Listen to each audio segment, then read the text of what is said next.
નમસ્કાર મિત્રો, સ્વાગત છે તમારું A1 ગુજરાતી ચેનલમાં। મિત્રો, આજે આપણે ઉગતા પોરની માં મેલડી માના ઇતિહાસની વાત કરીશું। વર્ષો પહેલાની આ વાત છે। ખાવડ કરીને એક ગામ હતું। આ ગામમાં કાલિયો કાપડી નામનો ઉગતા પોરની મેલડીનો ભુવો રહેતો હતો।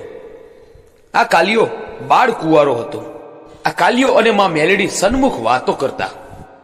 હવે ધીરે ધીરે થતા આ કાલિયા દાદાની ઉંમર 80 વર્ષની થઈ ગઈ અને મનમાં થયું કે જો મારો દેહ બળી જશે તો આ મેલડી માની સેવા પૂજા કોણ કરશે? આવો વિચાર કરી એ તો માની ચુંદડી અને ત્રિશુલ લઈ હાલી નીકળ્યા અને થયું કે કોઈ સારો સેવક મળી જાય તો મારી ઉગતાની મેલડી ધૂણવા આપી દઉં। હાલતા હાલતા તેને સીમમાં માલા કારોત્રા નામનો રબારી મળ્યો જે બકરા ચરાવતો હતો। માલા કારોત્રાને માં મેલડીનો મોહ લાગ્યો। તે બોલ્યો, હે કાલિયા દાદા, મને તમારી મેલડી ધૂણો આપો। હું જીવીશ ને ત્યાં સુધી તેમની સેવા પૂજા કરીશ। એટલે કાલિયા દાદાએ કહ્યું કે હું મારી મેલડી તને આપું, તેના બદલામાં તું મને કાબરી બકરી આપ। એટલે માલો બોલ્યો, ભલે દાદા, લઈ જાઓ। ભલે કહી કાલિયા દાદાએ ત્રિશુલ અને ચુંદડી 10 હાથ દૂર ઉભા રહી છૂટા મૂક્યા અને એ ત્રિશુલ અને ચુંદડી ઉડતા ઉડતા માલા રબારીના હાથમાં આવ્યા। હવે આ ત્રિશુલ અને ચુંદડી લઈને માલો રબારી તેના ગામ ઉકેડી પાસે પહોંચ્યો, પણ તેને વિચાર આવ્યો કે મારી પત્ની દલી રબારણને જઈને કહીશ કે આપણી કાબરી બકરીને બદલે આ ત્રિશુલ અને ચુંદડી લાવ્યો છું તો મારી સાથે તે ઝઘડો કરશે। એવી બીકે માલા રબારીએ આ ગામની બહાર એક રાયણનું ઝાડ હતું, તેની પૂળમાં ત્રિશુલ અને ચુંદડી સંતાડી દીધા અને તેણે ઘેર આવી પોતાના બકરા વાડામાં પૂર્યા। થોડી વાર પછી દલી રબારણ બકરીઓ દોહવા આવી, પણ તેને વાડામાં કાબરી બકરી ક્યાંય ન દેખાણી। ઘરે આવી દલી રબારણે માલાને કહ્યું કે આપણી કાબરી બકરી મને ક્યાંય દેખાતી નથી। એટલે માલો કહે, કોણ જાણે બાજુના ગામમાં બકરા ભેગી જતી રહી હશે, એટલે કાલે મળી જશે। આમ માલો ખોટું બોલ્યો।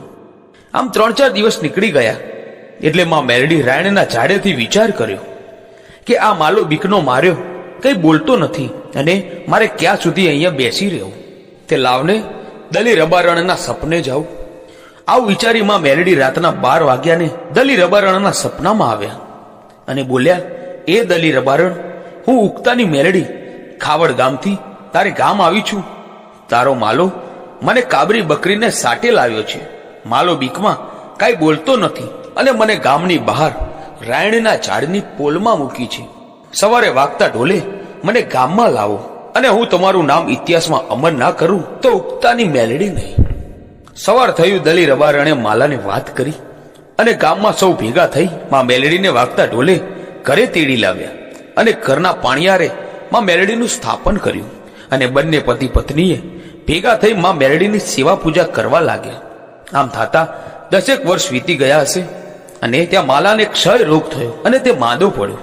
2-4 વર્ષ ખાટલામાં રહ્યો પછી માલો રબારી તેની પત્નીને કહે છે, દલી, મને એક વચન આપો એટલે મારો જીવ સદગતિ પામે। એટલે દલી રબારણ કહે છે કે તમે જે કહો ને તે હું તમને વચન આપું છું। એટલે માલો કહે છે, દલી, મારા મરી ગયા પછી તું ક્યાંય બીજું ઘર માંડતી નહીં, નહીતર મારી મેલડીની સેવા પૂજા કોણ કરશે? દલી રબારણે વચન આપ્યું અને માલા રબારીએ દેહ છોડી દીધો।